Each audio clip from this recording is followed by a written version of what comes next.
Having polite conversation is definitely one of the most important things a child must be taught. In order to teach them to be polite as future teachers or parents or teachers, you must encourage them to speak. The more they speak, the more you can guide them on how to speak. Studies suggest that all conversation is good for your young ones. Now, what can you start with? You can start with talking about your day and encouraging your students to talk about theirs. They enjoy the food in their lunchbox. What did they learn during the discussion or activity? Hello everyone, I am back again with another video. Again, it's your student teacher Nika. It's another day to learn and a new day with possibilities and opportunities to come across, bearing with a positive mindset. So let's buckle up as we try to unlock new doors that seems new to us. In a definite community like in classroom, politeness is needed to be implemented since rudeness creates conflict between teacher and students. It means that politeness is used in the classroom interaction in order to build good relationship among teachers and students. While it is impossible to know all of the reasons, there is no doubt that learning to listen and talk is extremely important way to broaden knowledge, enhance understanding, and build community. Perhaps this is why the course standards in GMRC include an important emphasis on developing speaking and listening, the basic tools for conversation. Now, I have the 8 tips I will share, or the 8 tips I will share to you can be used in regularly to help your kids or students learn good conversational skills, or I shall say polite conversation. Number 1 is model a good conversation. Make a point of having 1 to 2 minute interactions or one-on-one at least a few times each week or every day with students who struggle conversationally.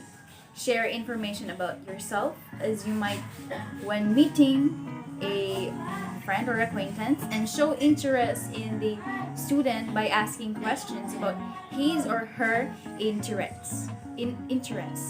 Now, conversation enhancers include responses and prompts like "Really? Wow. That's interesting. No kidding." If these students don't or won't share easily at first, then don't give up. Second, encourage physical cues. Identify procedures for having a conversation that includes appropriate nonverbal behavior.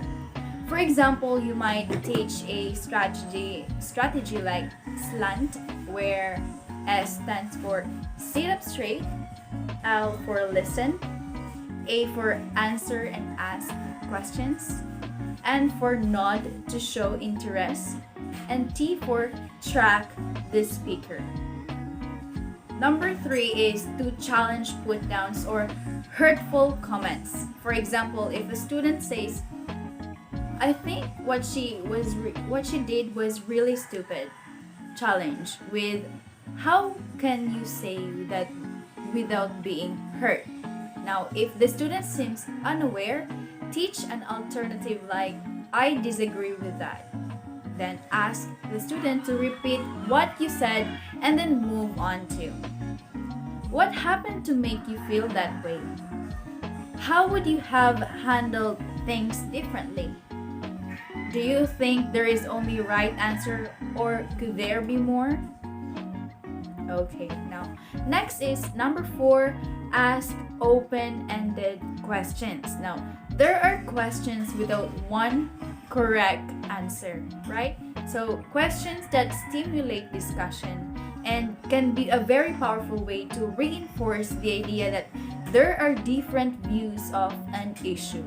or a set of beliefs that can be equally valid. For example, so if Columbus came knocking on your door and told you that sailing to the New World would be an amazing adventure and there might be lots of riches there. But you might never arrive because the world was flat. And the question is, would you go? Okay.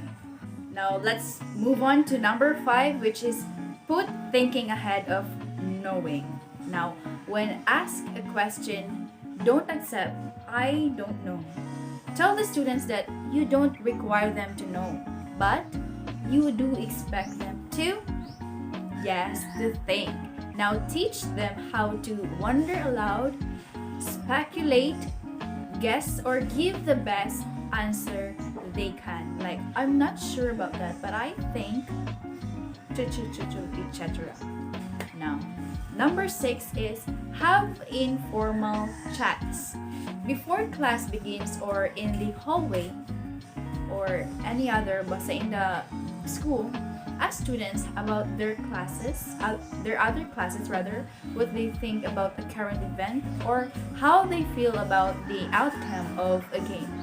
Share your thoughts as well. Like, I thought it was more than the Jets lost the game than anything the Eagles did to win. And how did you see it? Number 7, which is very essential, make eye contact. When a student is speaking in the class and you are listening, give him or her your eye contact. However, gradually scan away from the speaker and direct your gaze and movement towards other students. This will often get the speaker to redirect his or her talk towards peers, and it invites peers to stay involved with what's being said. Now the last tip that I can share to you is encourage turn taking. Now, you can use an object such as a talking stick or as a signal for turn taking. Teach your students that when they have the object, it is their turn to talk or pass while others are expected to listen. Now, how do you help your students become better speakers and listeners with using the polite words? And I want you to share your strategies in the comment section down below so that we can share it together and use it in our classroom. Now, that's all for today's video. I hope you have learned something on my video, and thank you.